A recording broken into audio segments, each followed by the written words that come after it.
दोस्तों, अभी तक हमने कंकाल में जितने कहानी को देखा है, जितनी कहानी का पार्ट हमने पढ़ा है, उसमें हमने किन-किन पात्रों को जाना है और उनकी जीवन को हमने पढ़ा है,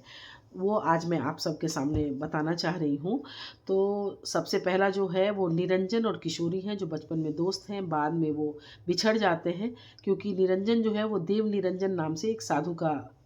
काम करने लगते हैं और बाद में किशोरी और श्रीचंद की शादी हो जाती है। किशोरी श्रीचंद की संतान की इच्छा के कारण किशोरी निरंजन के शरण में जाती है और वहाँ उसको विजय नाम का बेटा होता है और उसके बाद किशोरी के घर पर रामा नाम की एक दासी आती है और फिर निरंजन के कहने पर ही रामा और भंडारी वहाँ से चले जाते हैं और रामा से तारा का जन्म होता है, जिसका बाद में नाम यमुना भी पड़ता है। फिर यमुना किसी मेले में खो जाती है और वहाँ पर उसको एक अम्मा मिलती है जो उसको किसी गलत जगह पे ले जाती है और उससे गलत काम करवाने की सोचती है। वहाँ मंगलदेव उसको जाकर के बचाता है और मंगलदेव और वो कहीं पर रहकर शादी ब्याह का प्लान कर रहे होते हैं। इतने में एक अम्मा आती है और अम्मा आकर के मंगलदेव की के दिमाग को, उसके मस्तिष्क को चेंज कर देती है और मंगलदेव भाग जाता है। फिर यमुना जो है वो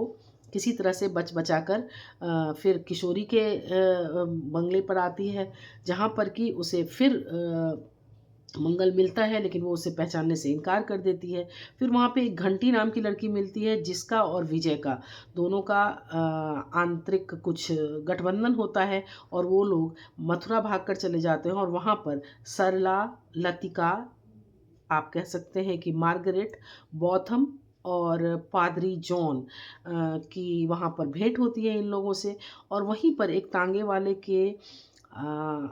की हत्या करके विजय वहाँ यमुना के सामने प्रकट हो जाता है। तो यमुना उसका जो हत्या का पाप है वो अपने सिर ले लेती है और पुलिस उसको वहाँ से पकड़ कर ले जाती है और इसी समय जो निरंजन है वो गुरु कृष्ण शरण से बात करके और बोलते हैं कि यमुना को बचाने के लिए जितने पैसे की ज़रूरत होगी मैं खर्च करूँगा और कहानी यहीं पे ख़त्म हुई थी। अब आगे की कहानी में हम लोग घुसेंगे और देखेंगे कि कहानी का क्या